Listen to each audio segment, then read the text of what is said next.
welcome. This is live streamed straight into my group, but it will be, if you're listening on the podcast, it will be repurposed on the podcast and on YouTube. So if you are on YouTube, give us a subscribe and a like, and hit that bell icon or whatever it is they say, that comment they say. I can't remember off the top of my head, so I'm a little flustered at the moment, being a little bit late. But thank you so much. Elly, I first come across you from the Property Hub magazine. So I come across your article. I'm a remote property investor, so I've always got a keen eye out looking around for different people that took this strategy. And it's kind of a controversial strategy. For so long, people say only invest where you live, only invest within an hour of where you live. And you're in Kent, Maidstone, isn't it? No, that's where I'm from originally, but I now live in West Sussex. Oh, in West Sussex. That's actually even further.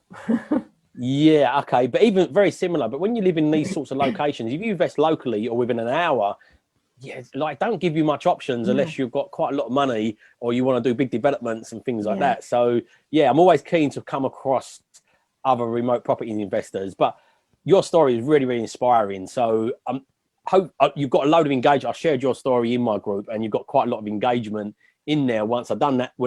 But we're going to go across multiple platforms. So for anybody that hasn't read your article, like, do you want to just quickly share with us, like, so you've gone from, was it interior design first to chef to no, I think initially they got that round the wrong way. So basically I was a chef, so I went to college after school, was a chef. At the age of 25, my ex-husband and I had an award-winning restaurant, which we had for about 6 years, but we started up in a recession. And to be perfectly honest, we weren't business savvy at all. We could cook, but we weren't business savvy. So after 6 years, we had to close that down. And then I had 4 kids. And when my youngest was about just over a year, I think, there wasn't a chance of my ex and I both going back into catering, because obviously you do split shifts, so you're working during the day and in the evening, so there wouldn't be anybody to look after the kids in the evening. So I retrained as an interior designer. At property, architecture, interiors had always been a fascination of mine. So I decided to retrain. So I did that and in the meantime, I'd done little things like when I had the kids, I was a washable nappy consultant and things like that, selling washable nappies. And then, so I when I was at college, I got chosen to do a TV program. There were 4 of us chosen, and one of the other girls who got chosen to do that, we ended up striking up a friendship, and then we went into business. And so we had an interior design business for 11 years. Both of us just doing it part-time, alongside having, the young kids. And when my kids sort of got to the age where I could actually put more time into it, my business partner, her daughter was a bit younger, and she sort of wanted to spend more time with her daughter. And at that point, I didn't have much self-confidence, and didn't believe in myself enough to carry it on my own, because she was the one who used to bring in the business. Basically, she was sales, along with other things. And I mean, I'm just useless at sales. So we packed up.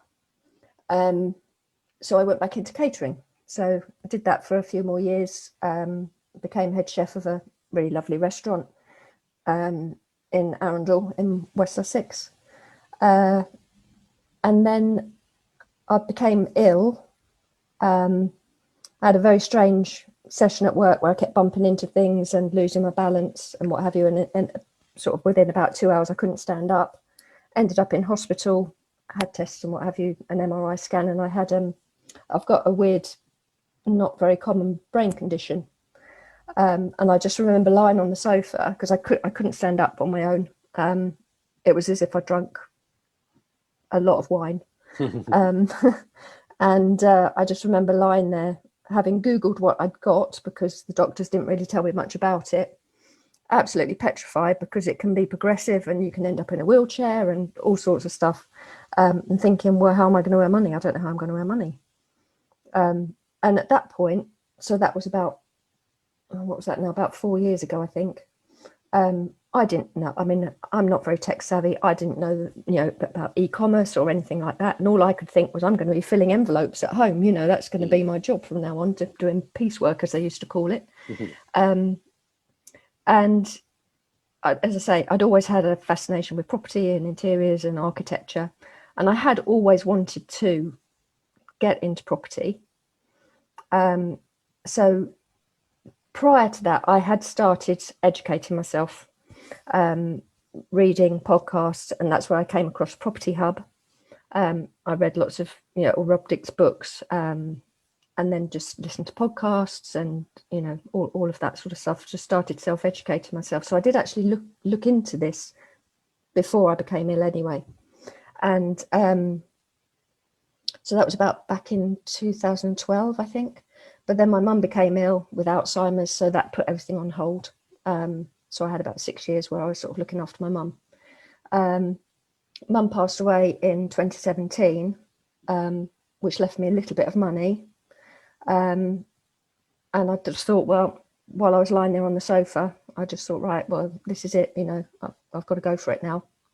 And that's when I decided that I was going to become a property developer and investor. Wow, what an amazing inspirational story. I read that. When I read it, I was like, wow, it really blew me away. Like the fact that you remote was the first draw to it, but then the second draw. And the reason I reached out to you for this was that story through. And the thing is, so many people that sit on the fence, kind of, if somebody looked at you from the outside in to see that you've had multiple businesses, you're now started investing, and like to see, kind of looked at your journey without scratching beneath the surface. Because everybody, it's like the iceberg analogy, isn't it? Everybody just sees that little tip at the top. They don't realize what's going on underneath. And when you talk about not having the confidence and not the business savvy, it's surprising to most people how people have them inner voices still. So I still do. Same as me, and I like to be transparent with that, to let people know we all have them. It's not having them that's the problem. It's how you deal with them and how you respond to them little voices that is ultimately what's going to determine how you get on with life, sort of thing. So where was the changing points with that, like for you? Where how did you start? Obviously, how have you got in control of that little voice, and how did you start controlling that little voice in the first place to start to take this jump, sort of thing? Well, I mean, it took me a while. So 2018 was when I started actually looking for a property, for my first property, and that was October. And there were more deals out there than there are now. And I'd be, wafting around, doing viewings, doing all what you should be doing and chatting to estate agents and what have you, but not actually doing it. I told everybody what I was doing, and people would ask me, oh, how's it going? And I said, oh, yeah, I haven't got anything yet, but, I will do. And I think after about 6 months, my husband just said to me, oh, for God's sake, just buy something. And I thought, actually, I really do just need to buy something. So my first deal, I mean, it wasn't the best, but it wasn't bad. But I'd taken a step. So that was great, and it was, that was a 3-bed semi, ex-local authority, sort of in between South Shields and Sunderland. And I managed to get, I think I got about 11 grand off the asking price, I think, and refurbished it myself. So I was working at the weekends down here as a chef. So Friday, Saturday, Sunday, and Monday to Thursday, I was up in the Newcastle area doing the refurb myself. Wow. And that was the start. So it was literally just a case of, so I suppose it was accountability, really, because I put it out there. I put it out there to friends and family and work colleagues that I was going to do this thing. And in the end, you think, oh, actually, I really have got to do it now. And also with the little voice, I think I put something on Facebook this week. Somebody was having issues with, that little voice on their shoulder. And somebody said to me a while ago, I think it was in some, because that was a keynote speaker or something, said, just give that little voice a name. So give it a stupid name, Mildred or whatever. And then when it pops up, just say, actually, bugger off, Mildred. I'm not interested. You know, because it is so easy for you to be taken over by that. It really is. And as I say, it still happens now regularly.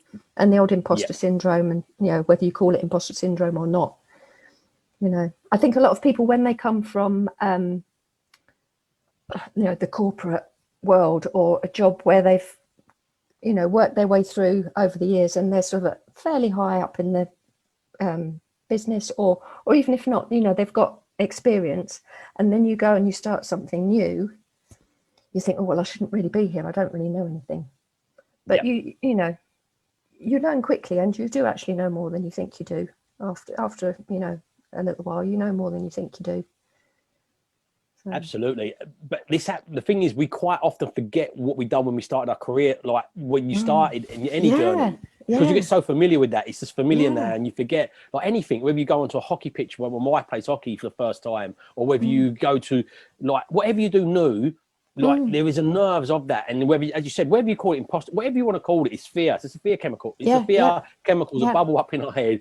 And like, we're just designed as human beings. Our brain's number one purpose in life, the way it's designed, evolutionary, is survival. And anything that seems fearful is designed to drag us away from it. But today's fears are very different from survival fears of yesterday, when like food was scarce and shelter was scarce. So, but it don't know the difference. It just knows fear, and anything it can do, that little voice will pipe up and just tell you any which justification, what sounds very logical at the time. It tells you them little things and it just holds you back. And unfortunately, as I said, you don't know the difference between fear of trying to progress your life forward, doing a live video, speaking to an agent for the first time, or fear of a genuine fear, like somebody's running at you with a knife or you're about to get run over. The same chemicals get released, and it naturally tries to drag you away from that. But a couple of things that you also said, active procrastination is massive, isn't it? So you do things to justify in your head. You keep yourself busy all day. I designed the spreadsheets. You know, my business card. I'd done all of that, you know. And then you just think, actually, you really have got to just crack on with it, you know. Yes, people come to me and say to me, oh, what about my logo? What about the business name? And I'm like, all that stuff's quite important. I'm not say it's not important. I'm not going to discredit that. But the important thing is to take action and get yourself out there, get known. And I'll get people to do like an awareness thing, because self-awareness is key moving forward. And we do a time and motion study. When I coach people, I do a time and motion study over the week, and I say to them, look, when you're actively procrastinating, you're justifying in your head, I've been super busy all day. I've been doing these actions. I've been making my business card. I've been doing this design. And you can justify in your head why you haven't done the important things to move forward. So when it's there, plain, like in front of you, there's no, you can't justify it. You say, look, is this going to move you forward? If you sitting there for half hour picking the font or the color of your logo, is that going to get you a house? You know, yes or no? If the answer is no, then that's probably got to be lower down on the list of priorities. You know, you've got to start taking bids and taking actions forwards. But it will always persist there. We'll always get that little internal voice. It's just how you deal with it. I love that as well. I heard a guy. It's called Jess. He done a book with the monks. I don't know if you've heard of. I can't believe I'm forgetting his name now. He's a Navy SEAL one. How can I forget his name? Ant Middleton. No, it's not Ant Middleton. Oh no, he wasn't Navy, was he? He's UK. Yeah, I know he is. What's his name? David Goggins. Yes.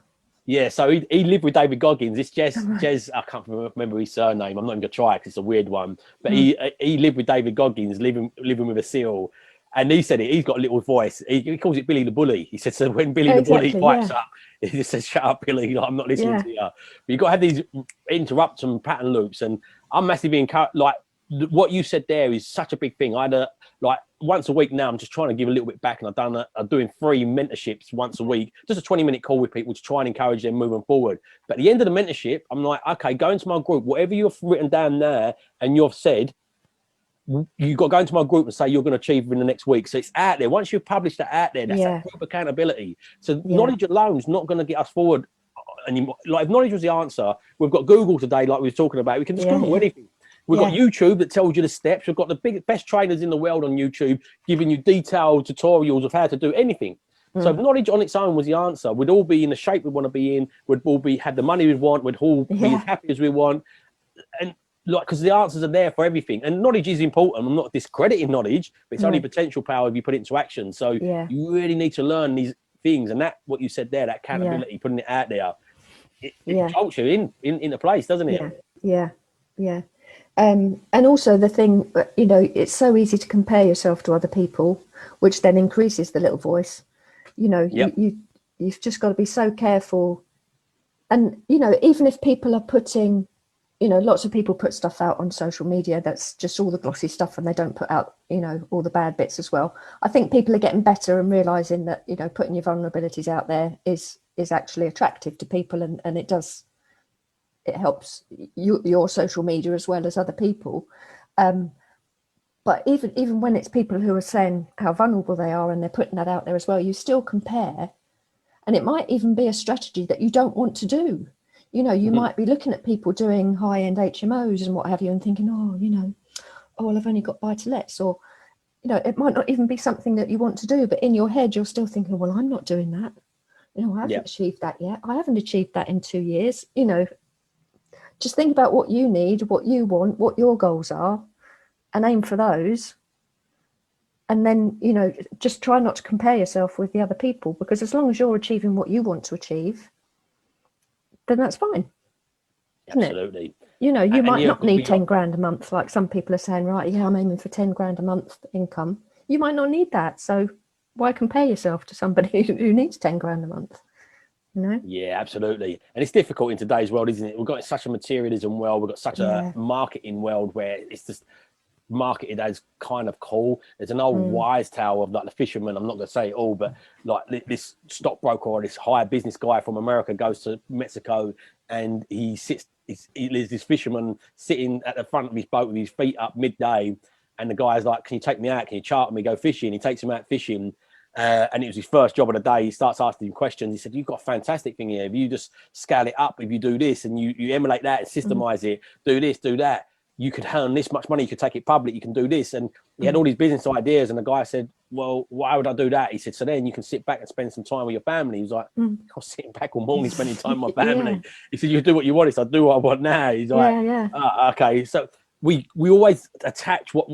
quite often, our brains are not very reliable at knowing what we actually want. And I know that sounds it sounds kind of counterproductive or stupid. And most people, even in that position, have not got the self-awareness to know exactly. Like, everybody wants money. You see, like, results show you, like, lottery winners, and they've done a study between lottery winners and amputees, and they study them on the day of winning a lottery or getting amputized. And they put them on brain scans as well, and they looked exactly what emotions and them chemicals was happening. So if you look at just happiness and sadness just on a chemical reaction, you can imagine the people who won the lottery was off the Richter scale, 110% through the roof on happiness.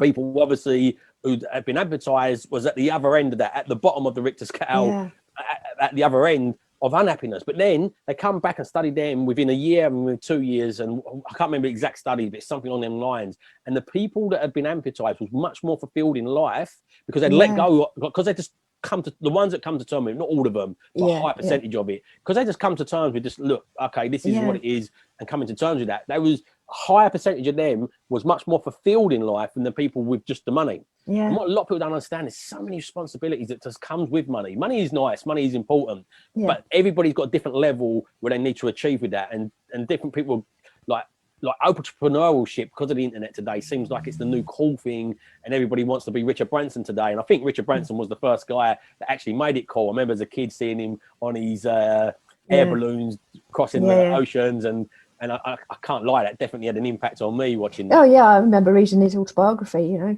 and thinking, wow, this guy's amazing, you know. Yeah, absolutely. But there's trade-offs. I remember in his autobiography, I remember reading that and him saying the sleepless nights, pushing the bank manager out the door because he was trying to close down on me. People kind of gloss over that part quite often and don't realise the trade-offs that go with it. As I said, similar to you, Elly, with that iceberg analogy, everybody just sees that top bit, and that's why they want to compare it, and they want that. And it's like... everything you'll do will come with a trade-off, you know. So if you've got lots and lots of money, you've got lots and lots of responsibilities. There's a trade-off with that, you know. And if you've got no money, there's a trade-off that you can't really get much freedom and do much in your life. So you've got to get that balance of what suits you. But it's difficult. It is difficult.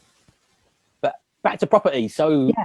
what was the attraction with the remote property then? So your journey is fantastic. Oh, So yeah. you've really, you've started beating this little voice. You'll put it out there. That's a great tip to, you made yourself publicly accountable. Yeah. And you just went, let's do it. And this is the thing. I read this in your article as well, saying that I was looking for that unicorn deal, and so many people do that. There's an opportunity cost of waiting for it. As long as you get started, progress not perfection. Yeah. Starting and getting that momentum is so much more important than that perfect deal or that or that unicorn that a lot of people are looking for. So, but anyway, what took you to the remote? What took you to the remote stuff then? Because my husband is from South Shields. Okay, yep. So he's what's called a Sandy. So in general terms, he's a Geordie, but he's more specifically, he's called a Sandy. So he's from South Shields. So we've got family up there. Brilliant. So that's why I've invested up there. I did look at other places. I looked at Northampton and Nottingham and a few other sort of not quite so far away. But with the family up there, you know, it just makes sense, really. I know the area. I mean, my husband jokes now that I know the area better than him. You know, I sort of say to him, "Oh, you know, Richmond Street or whatever," and he's like, "No idea where that is." So that's why I'm up there. Yeah. Yeah, and a great reason. So I take people through an exercise to pick a remote location, because that's one of the big things. Where should we go? Yeah. And there's always trade-offs, and it's similar for me. I'm in Stockton-on-Tees. It's just underneath you. Yeah. And I met a guy from there. So he'd met a girl that I knew. He moved down there, but he had a large portfolio in the area. Like even today, like I've had trouble with one of my houses, smashed windows. This is the joys of being a landlord sometimes. Yeah. Smashed windows. I rent to NACRA. I don't know if it's the same company as you, but I rent to like vulnerable tenants, and we went through the council. And one of the vulnerable tenants was an addict, and they had my property burnt out as a result.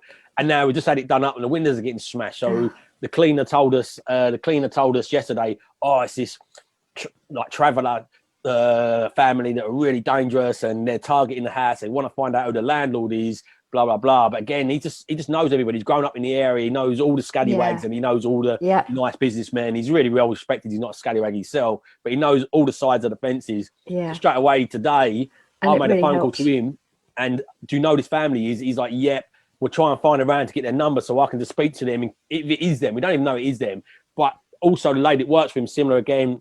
She knows everybody around there. So I phoned her, and she was like, she'd already made phone calls and phoned me back today and said, look, it looks like it was kids. It don't look like it was his family, because the 3 windows got smashed that night and there was kids running around. So it looks like it was kids, but they're trying.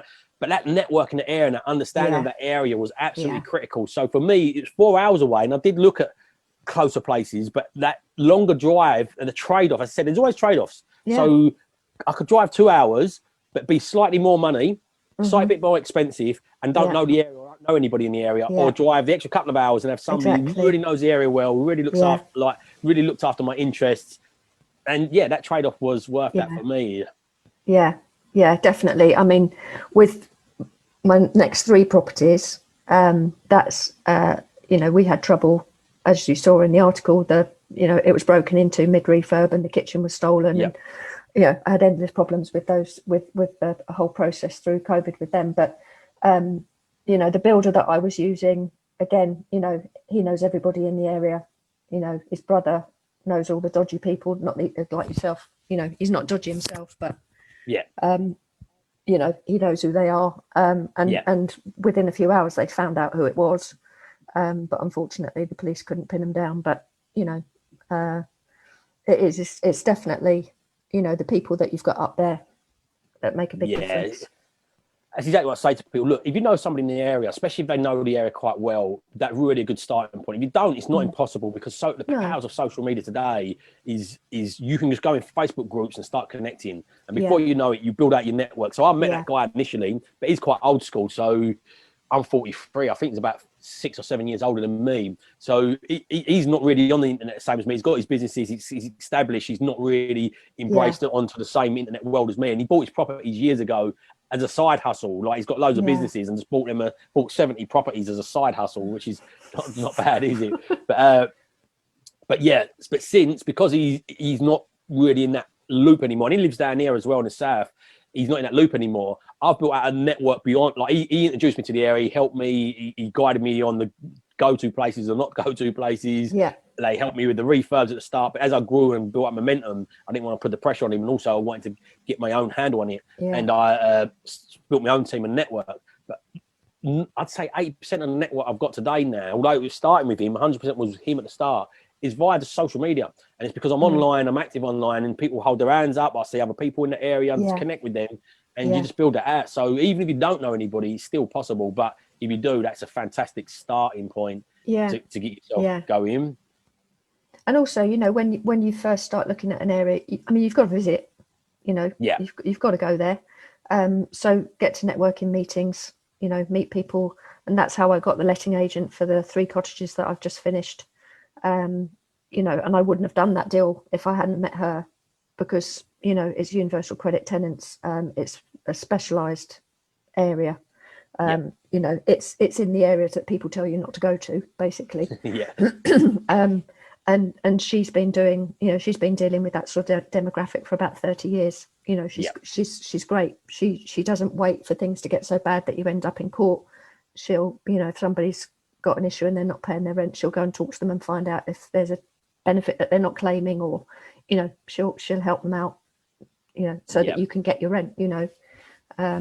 So again, you know, that was from a networking meeting, and just go to as many as you can in your area, and again, you'll find out about those through social media. Absolutely. And the thing is, today they're online at the moment, so easy. It's easy. So I always say to people, look, do some research on the area, find out the fundamentals, where the schools are, the crime problems. You can do a lot of that on Google, but Google don't tell you everything. Street View don't tell you everything. No. So definitely get to that area and have a little look around, speak to agents. Also, agents will not always tell you everything, because they've got an agenda of selling their properties or renting properties. But again, if you can get Google's information, speak to agents, then go online and network with people and ask them questions. What's this area like? And get opinions in Facebook groups. And then go to network events, and you can cross-reference all of this, and you'll put the dots together, like between what they're all saying, and come up with your conclusion in the middle. And it just takes a little bit of effort and time and consistency, and it's definitely doable. So many people say about this only investing within an hour, and it's not for everybody. There's not one strategy out there that meets everybody's criteria. It's like some people suit different ones, but for certain people, it is definitely doable. But let's go into the story of these 3 2 for 1. So anybody that's not read your article, can you explain the 2 for 1? It was 3 for 2. 3 for 2, sorry, not 2 for 1. I'm just thinking of the normal adverts. The bog off, 3 for 2. The 3 for 2 deal, sorry. So how did that happen? How did it come across? And... Well, I was very lucky. So when I was refinancing the first one, I got in contact with a new broker that I'd not used before, because I actually made a mistake on my first one. I used my normal broker that I used for our residential mortgage here. And obviously he wasn't a property investor or anything, but partly my fault as well. I took out a buy-to-let mortgage, a 2-year fixed, and didn't realise, again, you know, first property, you learn stuff as you go along, and that's fine. We'll make mistakes. And it cost me, you know, £2,400, I think, that mistake. But, you know, you learn. I won't do it again. It had a redemption charge, obviously. So I got in contact with a different broker, a more specialised one, and chatting away to him, explaining that I live down here, the properties are up north, and I was looking for more up north. And he happened to have another client who lived in the south and invested in the same area. And he was completely refinancing his whole portfolio because he was getting divorced. And he needed to sell 3 properties to raise finance for the divorce. So, I mean, I was so lucky. I mean, I didn't have to negotiate on this deal at all. It just literally fell in my lap. So he had 3 2-bedroom terrace houses in the colliery villages in County Durham. One had been empty for nearly 5 years. The other 2 had got tenants in. And I probably spent 6 weeks, 2 months thinking about it, thinking, I don't know, that, you know, I've never done this before. I knew it was going to be universal credit tenants, and I was thinking, this is quite specialised. I've not done it before. Not sure. And then I suddenly remembered Nikki, who I'd met at the networking meeting, the letting agent. So I gave her a call, said, obviously the areas are quite deprived areas. What do you think? And she said, oh, they let's, come on up and I'll come and view them with you. So we went round together. She had a drill in the back. We took the boarding off the one that had been empty, had a look round, and actually it wasn't quite as bad as I was expecting it to be. I was expecting, everything to be ripped out. It wasn't, but it was bad. And Nikki, again, contacts. She'd already got a build team that worked on those sorts of properties on a regular basis. And these were the builders that I was telling you about that, know people in the area. Yeah. And she felt that it was doable and I'd be able to rent them out. So I decided to go for it. So that was in February in 2020. So started the process and then COVID hit. So then I was like, oh no, what do I do? So we're sort of put a hold on the whole purchase process for a little while because, were we going to be in lockdown for 3 weeks? We thought we were going to be in lockdown for 3 weeks, didn't we? And after about 6 weeks, the vendor was getting a bit itchy and wanted to crack on with it because obviously he needed the money. And then I just thought, oh, let's just go for it, because potentially it was a very good deal. Yeah. So I got the 3 colliery cottages for 55 grand. So 3 houses for 55 grand, which you can't do now. So yeah, not close. So we started. So the deal was, I paid £5,000 deposit. Yeah. The purchase price was 55. So I exchanged on June the 7th, and then in September the 17th we would complete. So as an exchange delay completion. Yeah. And within those 3 months, I would have the keys to the empty one, so that I could refurb it, so that when we got to the 3 months and the completion, I could have put the finance in place. Yep. With it all being revalued, with the empty one being done up. Okay, yep. But of course, with COVID being as it was, they couldn't get building materials. The whole build team went down with COVID, so they all had to self-isolate and then because it was like knock on, one got it, then the next one got it, then the next one got it. So that was for a few weeks. Then the one that had been empty that had got the builders in with a complete refurb, we bought the kitchen. The kitchen was there just ready to be fitted, and some scallies got in and took all the builders, all the materials. They took all his ladders, his space heater, and the kitchen, everything. Kitchen it's just so shocking, isn't it, what some people will take, Honestly, they took the lot. And as I say, the builders, put their feelers out and they worked out who it was, but we couldn't find where he was stashing it. I mean, probably, to be honest, he'd got rid of it all very quickly. Yeah. So there wasn't anything we could do. So that was an extra cost because I replaced the kitchen, and obviously the builder, he replaced his materials and his ladders and all of his equipment. But again, I could have kicked up a fuss and said, oh, well, it should come off your insurance, or you should pay for the kitchen. It was there in property while you were working on it. But, it's a husband and wife team, and they're just really, really hardworking, lovely people. Yeah. And I knew that would be really hard for them. They charge probably half of what they should charge anyway. Yeah. So I was more than happy just to replace the kitchen. So we replaced the kitchen. And they got that one. So that was probably about 6 weeks late in finishing. So we were coming up to September for the financing. So spoke to my broker and said, look, should we start about 6 weeks before, make sure we get it all in place in time? And he said, yeah, it's probably quite a good idea. So we got one company, I can't remember who the first one was, got that one all sorted. They pulled out, because this was still with the COVID. They were just, all the lenders were just being really, really cautious. We got another one sorted out, but they wanted me to be a limited company, which I wasn't at the time. Yep. So rushed to getting all the limited company set up, and then about 8 days before they pulled out. So like, okay. But back in the sort of March, April, when I took the properties on, I just had a feeling, and I just said to my broker, look, you know what? I'm just going to hold back cash just in case. Yeah. I just want to be safe.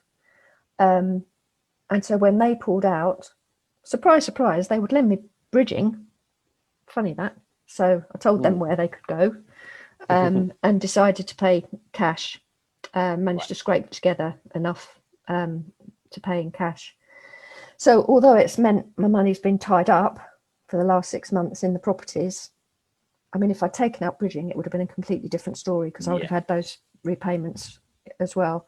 And then, of course, when we went back into lockdown in January, we made the decision not to travel up to do the refurbishment on. Oh, because I forgot to say that both the tenants moved out as well, so they disappeared. But actually, that was I see that as a positive, because it meant that I could get into the other two and bring those up to the standard that I like to rent at. Yeah. Because I tend to go not completely overboard, obviously, because these are cheap properties, but I don't care who my tenant is. They deserve a decent house to live in. So, and they weren't up to my standard. So for me, that was a positive, actually.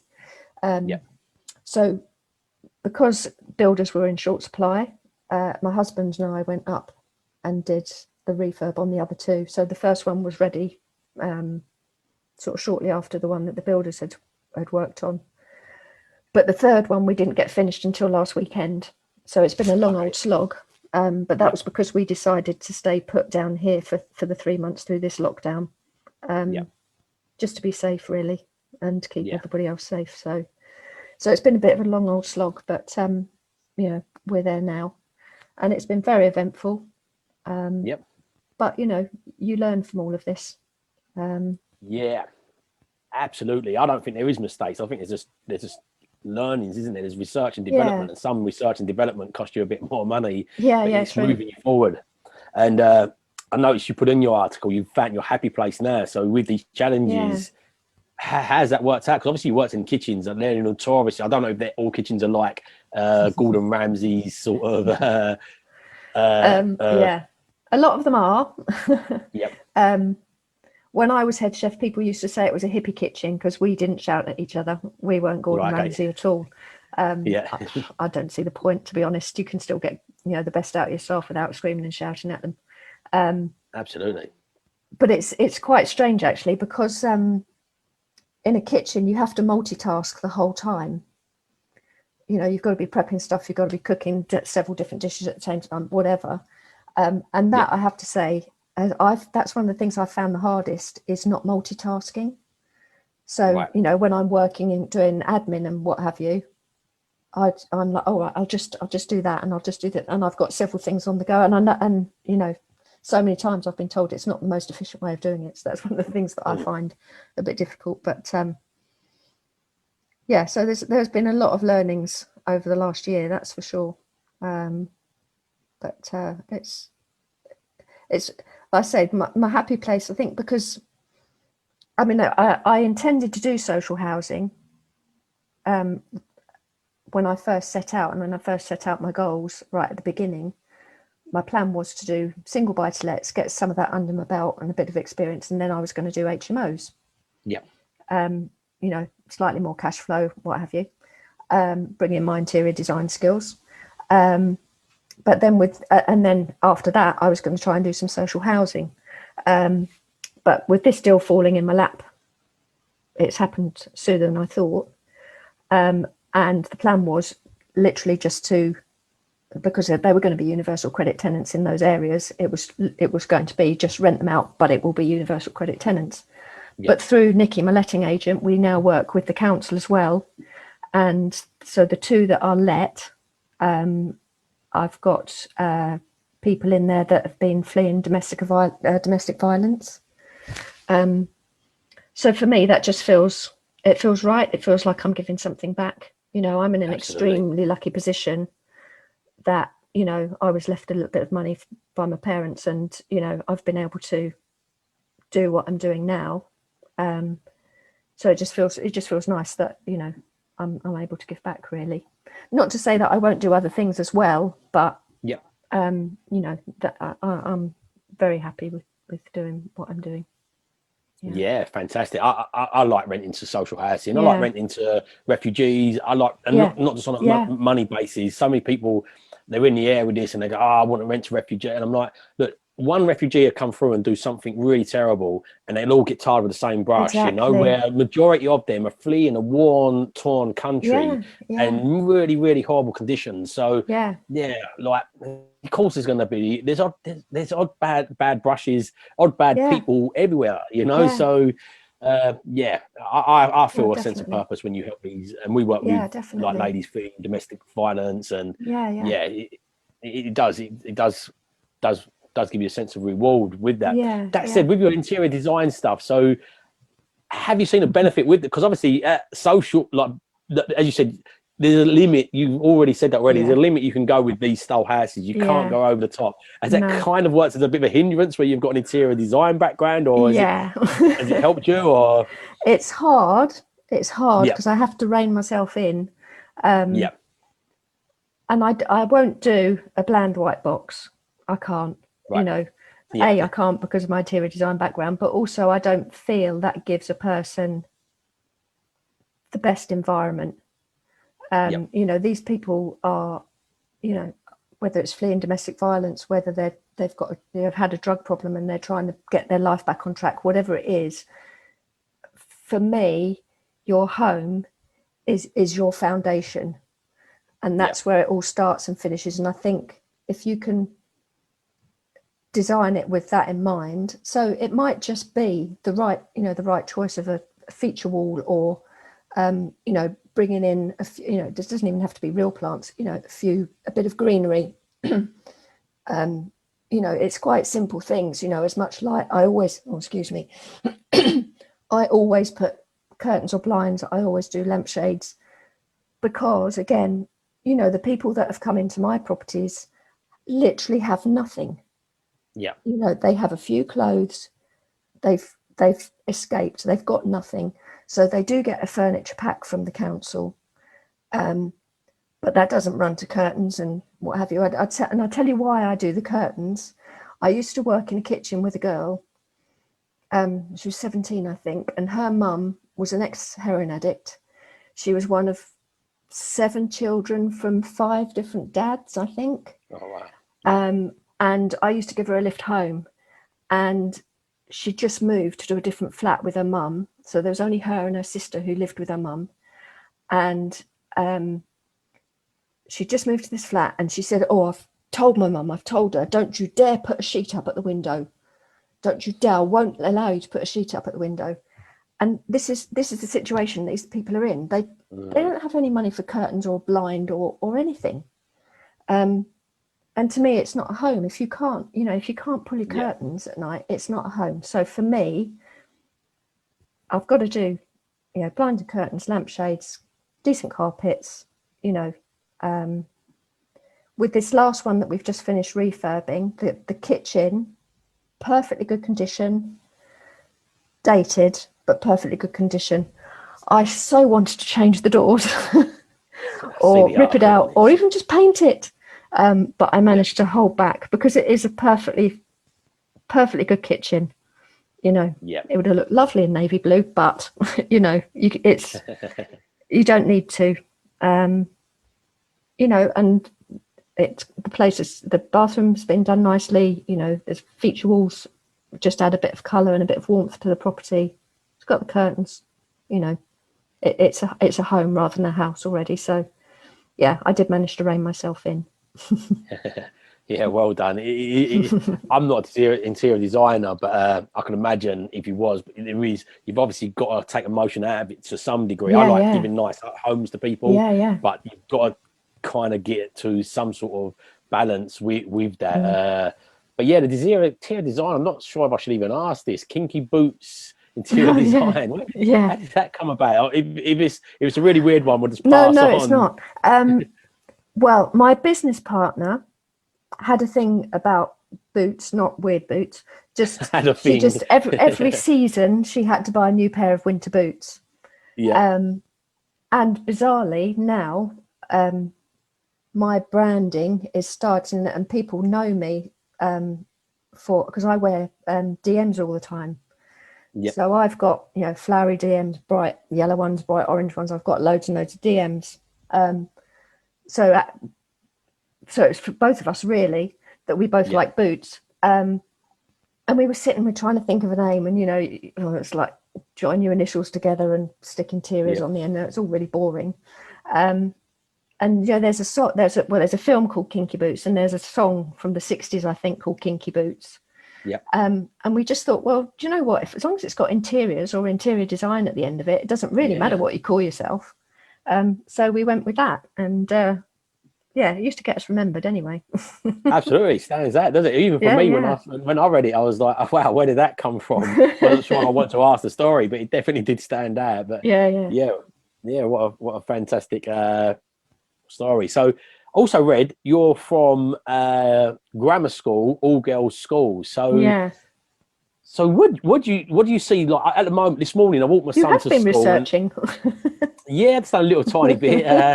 But I walked to school with my son. I live in Brentwood, and it's a nice area. And we like in the NCT, we went to an NCT group. My wife's from Holland as well, so it was really nice as well for her to have other people in this area with kids the same age.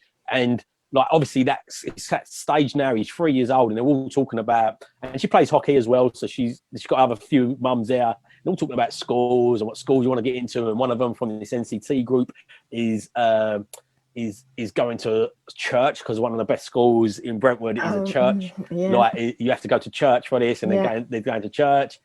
And we had the discussion, and I kept on toying. I'm kind of in the air with it. I was like, should we send him to private school, or should we? I didn't go to private school. I left school without any education. I was a little bit of a scallywag, not a terrible one, but I was a little bit of a scallywag when I was a kid. Like just the environment we grew up in, all my friends, that's just what everybody done, and you kind of are what you're surrounding. Not that I'm completely blaming them. I did find it quite amusing and exciting what everybody was up to. We didn't do nothing really terrible, but just being little scallywags. Yeah, just being kids.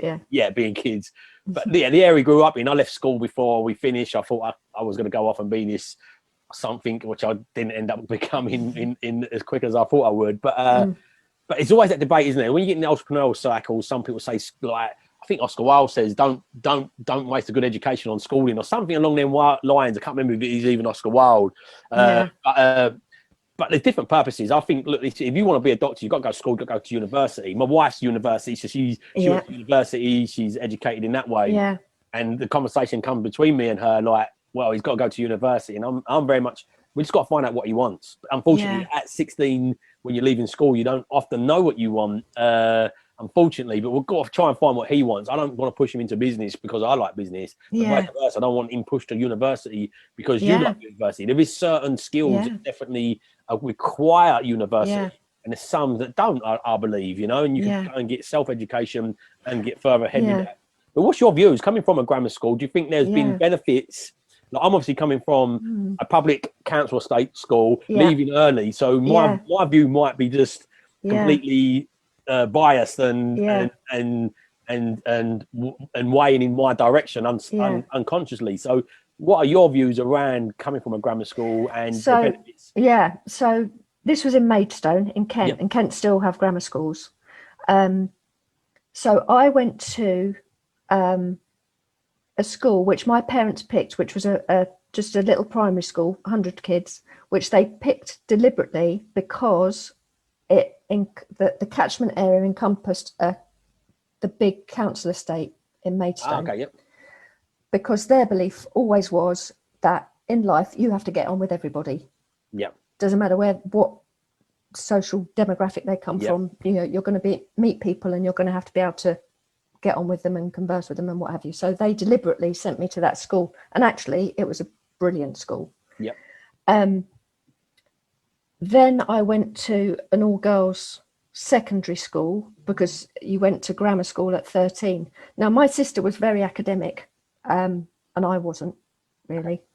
If I wanted to, I had to work hard if I wanted to get exams. So I went there, and at 30, I don't ever remember doing a test. I know now they do like the 13 plus test to get into grammar school. I don't ever remember doing it. I don't know if I did or not. And that I could have gone back then. You had grammar schools and you had techs. So the techs were more practical and the grammar schools were more academic. Now, my sister was already at the grammar school. And really, I probably would have been better off going to the tech because that was more me. I'm much more practical, sort of creative person. But because my sister was at the grammar school, I got on really well with my sister. And so I just wanted to go to the same school as her. So I went to the grammar school. So, I mean, I did, I suppose, comparatively well. I didn't get I didn't get any A grades. I got 1 A grade. But I had to work quite hard for it. Yeah. And I did A levels, came out with 1 A level. But I was never going to go to university. By that time, I decided I wanted to be a chef anyway. So I went to college in London to train to be a chef. With my kids, who are now in their 20s, I've never pushed them to go to university. I think that all the schools these days are just pushing kids. Oh, you've got to go to university. You've got to go to university. No, you haven't. You know, if you're not academic, I always think anyway, people that start at the bottom of business and work their way up make much better leaders than the ones who come in, further up the ladder. So I never ever pushed my kids to go to uni. One did go to uni because he's academic and he studied physics, but he actually dropped out in year 2 and ended up doing an apprenticeship and is really happy working in IT now. And the others are doing their own thing and are really happy in what they're doing. So, I mean, my eldest daughter, she's a nanny and probably earns, I mean, her last employer, she was earning at least twice what I earn as a nanny to a VIP. So, and then at her school, they were saying to her, oh, well, yeah, but you want to work with children. You don't want to be a nanny. Why don't you go to university and you can be a paediatric nurse? It's like, I don't want to. I want to be a nanny. She knew from the age 12 she wanted to be a nanny. So personally, I wouldn't send my children to private school. That's possibly a little bit of a bias on my part, but if people can afford it and they want to do it, they're fine. So again, we had the discussion. I didn't finish off the conclusion. I walked to play school. My boy's in play school 3 days a week, and one of the entrepreneurship definitely comes with challenges, but the trade-offs for me definitely worth that. And my why is living on my terms, and I like the fact that I choose to take him to play school, pick him up from play school. I have Mondays off with him by choice. I've got tons on in my business, so I could spend that Monday on doing. Could easily put him in play school, but I choose to have that off, and it does put me under pressure work-wise sometimes. But I'd rather be under pressure work-wise and spend that time with my son, especially while he's growing up, and have that part with him. But then walks there and walks back. It's only a 10-minute walk. So it's 20 minutes every day of just me and him time. It's just fantastic every single day. There's a school just across the way. When you look on the Ofsteds, it's not the highest one in the Ofsteds in Brentwood. But I said to my wife, look, it's different. Like you are your environment, and I very much like the what your parents were saying. You have got to be able to cross over from both sides of the fence. You will come across all sorts of characters. So the more you can mingle in both cycles, the better. But and just realise that your sort of life isn't everybody's life. I think it helps you realise that. Yeah, absolutely. Yeah, and I said to my wife though, like she's looking at the schools and she has this, that's just what she's been ingrained with. Like, look, we've got to go to university, and I'm very much the same. I'm like, he hasn't got to go. If he's academic and he really wants to do something like that, then fine. But unfortunately, your daughter at 12 knowing what she wants to do was really, really lucky. Not many people know. And that's why so many people go to university because they get pushed into it from the schools, from their parents, like from society, and I better pick one sort of thing. They get a job, they get a degree, and they get to like the age of 30, 35, then they've got a mortgage, kids, and they're so despondent in life. They're so like, they've got good money, and then people look at them from the outside and think, why are you so unhappy? Like, you've got good money, you've got a job, good job, you're well paid, you've got your family, nice car, nice house, but they're not very fulfilled in life because they're not doing what they choose. But then they feel so trapped because they've got a higher mortgage, they've got all the car payments, and for them to then try and pursue what they want, it's difficult. But Yeah, And for also, of me, course, these days they come out with a debt as well. I mean, we didn't have to pay fees back in my day. So if you did go to university and didn't use it, okay, it's just 3 years of, okay, you might have had a good time as well. yeah, But, now if they do that, like my son who dropped out in year 2, he's got debt from that. yeah, it's crazy, isn't it? And that's, more to think about, that you've got to cover if you should decide that actually I want to do property, and I've got to be able to cover, all my costs and expenses, which include your university debts, which, maybe you've never used anyway. You've never used that degree, which a lot of people don't. Yes, I say loads don't. There's such a bad rap on like personal educations. Like there's been a few bad, unscrupulous trainers in the personal education space that purposely kind of misled people and sold them dreams, but they're few and far between, to be fair. I think there's been some bad providers, but in any industry there's bad providers, and I've got faith in human beings. I feel that the bad providers are more of a case of not people intentionally going out to rip people off, but just not knowing what they're doing and thinking they know what they do, but not knowing what they're doing. But then you come to think of it, it gets a bad reputation. You're like, wow, like the government send people to university for, well, don't send them, but people go to university for 3-5 years. I don't know how long it is, but for however many years, they come out of a massive debts, like tens of thousands of pounds, and often don't even do what they want to do. But yet this is quite socially accepted. Yet if somebody spent £2,000 on a course and they haven't made it into being a millionaire within 3 weeks, they're now criticising that course, saying, well, that's a scam. Like, and it's like, hold up, rewind. You go to university, come out with tens of thousands of pounds worth of debt. You come out on an average wage, I think it's about £30,000 is the average wage from university. Then you have to build up from that in the corporate life. And in 10 years' time, you might be on 80 grand a year. And that's socially accepted. Yet you go and do a course that costs you £1,000, £2,000, whatever the price is. And if you're not a millionaire within 6 weeks, that course is a scam. They're all fools. And they've sold you a dream. Not to mention the fact that you haven't even actioned the steps that they've actually told you as well, So because 80% of people don't. Yeah, I know, and this is it. And it's strange. It's just strange how people look at this. But going back to the school thing, I've looked at the schools. It's probably got one of the worst Ofsted reports for in Brentwood. But I was like, look, I don't want to put him into a school. Your environment is massive. I was around a lot of scallywags, and that's what I ended up being. So I don't want to put him in that environment around that too much. And although I don't want him ignoring from that environment completely, but for me, I was like, look, none of the schools in Brentwood is going to have really like low demographic kids that are really in trouble and parents are addicts and things like that. So not being, like as I said, I'd like supporting them parents, but I wouldn't want to put my son in that environment myself around other kids like that, because you are what you surround. So all the schools will be fine. For me, it's much more important to walk to him every morning. So with one, we've got that bonding time. Two, waking up, walking in the morning is massive for your learning, and kids will learn wherever they go. Like even in our school, there were some kids that were super keen on learning. Don't get me wrong, environments will help that. But apparently it's about your home, the support you have at home anyway. So the kids primary school that mine went to, they had a really bad Ofsted at one point.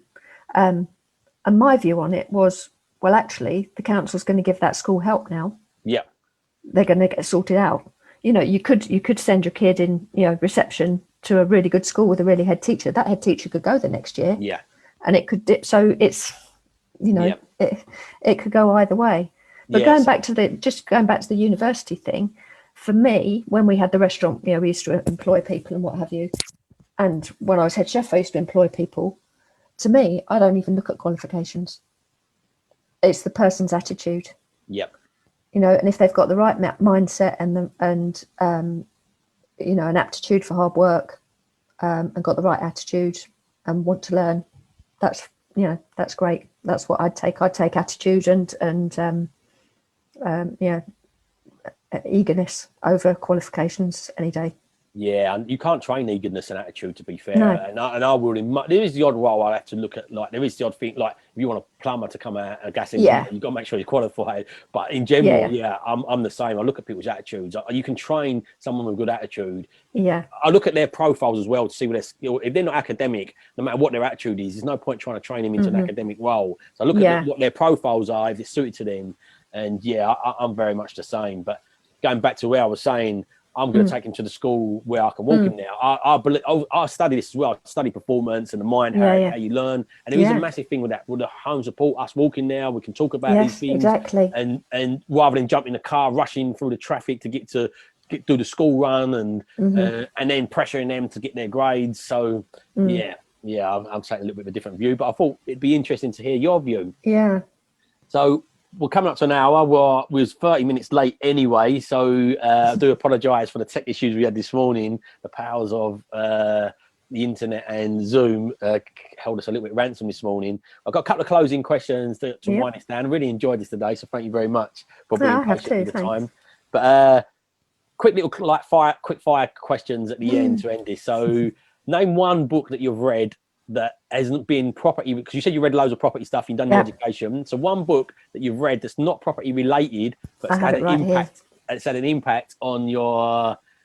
It's called Rebel Talent. Rebel Talent. Yeah, okay. So let's make a note of that. I've not even heard that. Who's it by and what's it? It's by Francesca Gino. Rebel Talent. And she's a Harvard Business School professor and a behavioural scientist. Oh, I like that. And she talks about the psychology behind business. For example, she ran experiments where she gave keynote speeches to university or lectures to groups. And in one of them, she was dressed in suit, not power dress, but, suit and everything, high heel shoes, the whole lot, gave her the speech. And then she did it again, still the suit, but she had trainers on. Yep. And people listened more when she had the trainers on. Oh, wow. So it's just, and the whole book goes through the whole psychology of it and how just you don't have to follow what everybody else is doing and what they, it's absolutely fascinating book. I loved it. Oh, excellent. Yeah, I'm going to look that up. I love that sort of stuff. And again, this goes back to the school stuff. I read loads of that, the psychology behind the way people learn, how they interact. And So, excellent. Okay, the final question is, say the first word that comes to your mind. What is it you want from life? Ooh. Don't overthink it. To say the first word that comes to your mind. Just happiness, really. Absolutely. So I've got a thing called figuring out family, everybody. Yeah. And that's it. I've got a thing called Figuring Out Happy. My mission is to try and make people self-aware of happiness. The fantastic book called The Happiness Advantage. And it talks about positive psychology. So positive psychology is not,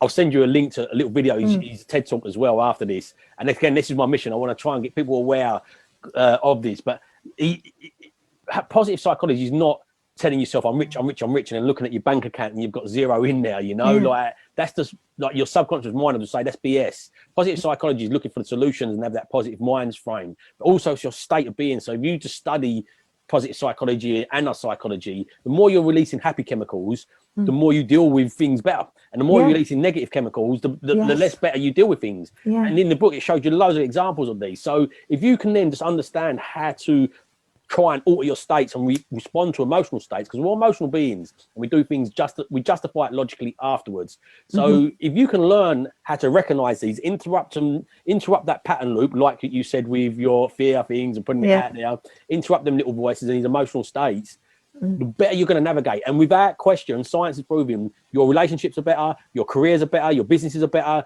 you just spot opportunity. Everything happens better when you can put yourself in these positive states. So if this is the key, if everything works better behind this, why is this not the thing we're learning people before? We're teaching them how to go and earn money, how to teaching them to go and get married, or teaching them to do anything. If we can teach this to people, I feel like there's so much that they don't teach in schools that they should do. Absolutely. So much. So my mission is to try and make as many people self-aware of this as possible. I send them the video from that from that book, The Happiness Advantage. Fantastic book. I think you'd really enjoy it. I will. I've really enjoyed today. And, that's a mission as well. My mission is I think everybody wants happiness. Whatever you call it and label it, everybody, really, that's what you're after in life. And you just got to understand there's ups and downs. It's learning to start to navigate them. Definitely. That is important. But I really enjoyed today. Really inspired by your journey when I read that. That's why I reached straight out to you. Thank you very much for joining me today and being patient on the little tech issues we had. If people want to reach out to you, work with you, I know you talked about JVs. We didn't have time to cover everything today, but talk about JVs and things like that. If people want to work with you and connect with you, what's the best places for them to connect with? What you going on that could potentially, got anything going on that could potentially help other people or you could collaborate with? So I'm on Facebook and Instagram mostly. I am on LinkedIn, but I can't get on with LinkedIn. I need to try and teach myself, but I'm not very good on LinkedIn. So either just Elly Freeman or Love to Home Properties. Excellent. And I'm on there, every day. That's another thing, isn't it? Trying to control yourself on social media. It's a battle, yeah. You've got to try and learn how to use it and it not use you. Your advantage, exactly. That could be an hour's talk on its own, but yeah. So I'm just, I've been working actually over this last few months where I've been stuck at the desk, sort of on angel investment and JVs, just so that I can crack on with the next projects. We're actually putting our house here. So this is the project for the next couple of months, is putting our house here in West Sussex into serviced accommodation, so that we can move up north. So we're actually going to move to our investment area, probably only temporary, but just A, for family reasons, but also just so that I can sort of speed up the business. Fantastic. Yeah, I keep and then we'll probably move back down.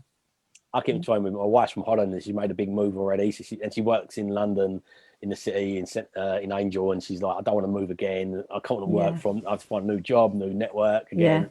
So if we do move, we are going to move back to Holland, in fact, but I would like to do it temporary and just keep things, but it wasn't to be. So but thank you very much for today. Really enjoyed speaking with you and getting to know you a little bit better. I'll keep on looking at and following your stuff. It's been a real inspiration, and thank you. Have a great day. Thanks, Harvey. Thanks, everyone. It's going to end now because I don't know how to end it without cutting you off. So I'll just give you the heads up. I'll leave. Yeah, that's it. Exit stage left. That's it. Thank you.